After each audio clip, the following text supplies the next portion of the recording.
So I certainly have benefited from mentorship and sponsorship and allies kind of promoting me. That's why I'm here today, right? Because somebody thought of my work as something that could be useful for a wider audience and spent the time and money and effort and energy to get me here to have events throughout the day, including this one.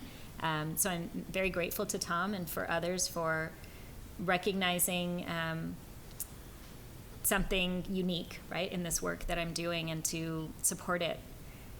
What's interesting is that, you know, and this is true in my research as well, and it's reflected in the short excerpt that I read, often the people who support and promote you don't necessarily look like you or share a lot of your identity or your background, right? So the excerpt I read was from Michelle, a black woman, talking about her white male dean, who's the one that really propelled her into this university-wide administrative position that she wouldn't have even applied for without his support.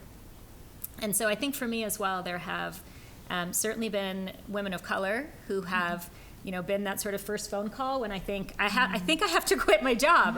I've literally called and said this more than once. I think I have to quit my job, and they've said, well, you know, put that in your pocket for later. Like, what do you need this minute that can help you keep your job, so that you know you can use that as your trump card late. Like if you're ready to walk away, you're ready to walk away, but don't lead with that, right? Yeah. Lead with what can you lead with before you get to that.